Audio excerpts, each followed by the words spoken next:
Assalamualaikum warahmatullahi wabarakatuh. Kembali lagi dengan saya Bunga Rosliana. NPM saya 1210253. Saya dari kelas 2K Manajemen Sumber Daya Manusia.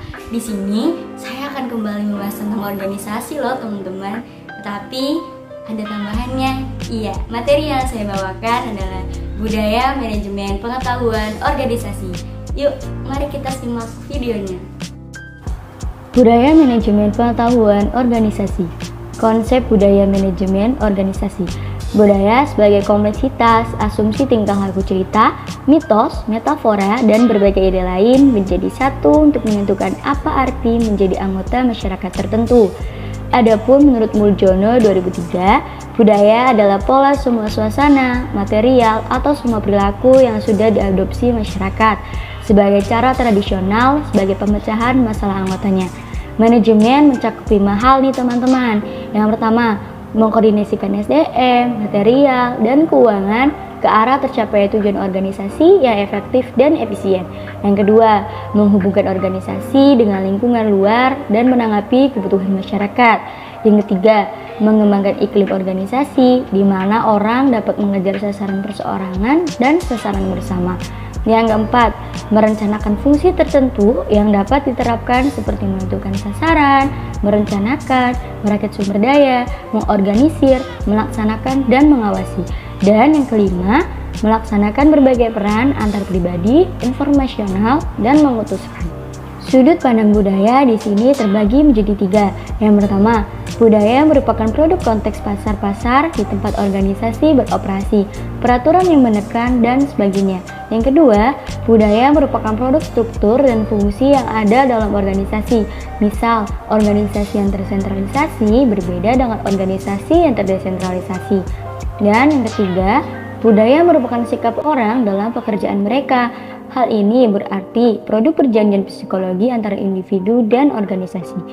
Pengetahuan adalah keseluruhan kognisi keterampilan untuk memecahkan masalah dengan kapasitas melakukan tindakan efektif, efisien, dan rasional.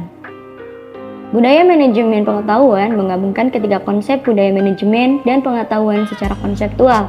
Budaya manajemen pengetahuan bertolak dari anggapan dasar. Manajemen pengetahuan berpusat pada manusia. Mengapa demikian? Manusia sebagai individu mempunyai perilaku individu dalam organisasi, membawa ke suatu tatanan, kemampuan, kepercayaan pribadi, pengharap, kebutuhan, dan pengalaman masa lalunya.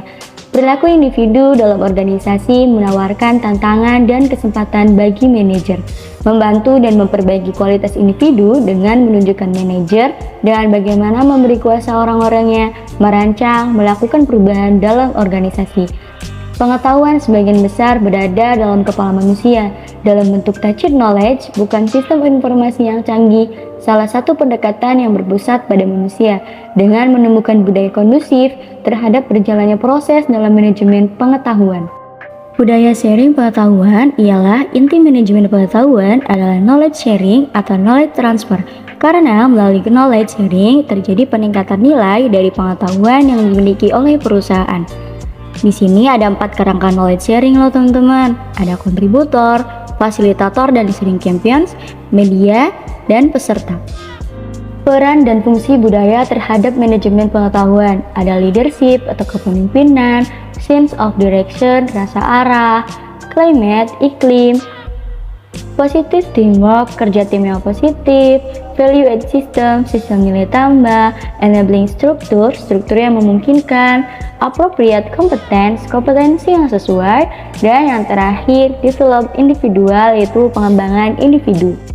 Ada 7 variabel yang berpengaruh terhadap kesuksesan organisasi yang terangkum dalam 7S menurut McKinsey atau perusahaan konsultan terbaik di dunia. Yang pertama ada strategi. Strategi merupakan suatu rumusan organisasi yang digunakan untuk mempertahankan dan membangun keunggulan kompetitif yang berkelanjutan dalam persaingan. Yang kedua ada struktur. Struktur organisasi perusahaan yang mengatur sistem kerja, komunikasi, wewenang, dan tanggung jawab, serta pendelegasian tugas kepada unit kerja atau orang-orang tertentu untuk mencapai sasaran organisasi. Yang ketiga ada sistem. proses dan prosedur perusahaan yang berisikan kegiatan operasional sehari-hari dan pembuatan keputusan dalam perusahaan. Yang keempat, ada skill atau keterampilan, kapabilitas dan kompetensi karyawan yang dibutuhkan oleh perusahaan sehingga dapat berkinerja dengan baik sesuai dengan yang diharapkan sehingga dapat membantu perusahaan dalam mencapai sasarannya. Yang kelima, ada staff atau karyawan. Karyawan yang dibutuhkan oleh perusahaan berkaitan dengan bagaimana karyawan tersebut diseleksi, direkrut, dilatih, dimotivasi, dan dihargai. Yang keenam, ada style atau gaya kepemimpinan. Elemen style ini berkaitan dengan gaya kepemimpinan manajemen yang digunakan dalam organisasi untuk mencapai sasaran perusahaannya. Yang ketujuh, ada set value atau nilai-nilai perusahaan.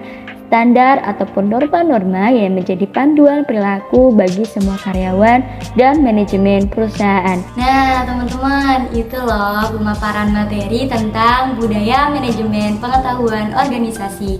Semoga teman-teman dapat memahami apa yang telah saya sampaikan dan semoga dapat bermanfaat bagi teman-teman yang telah menonton video ini. Sampai jumpa di video selanjutnya. Jangan lupa like, komen, dan subscribe. See you! Terima kasih. Assalamualaikum warahmatullahi wabarakatuh.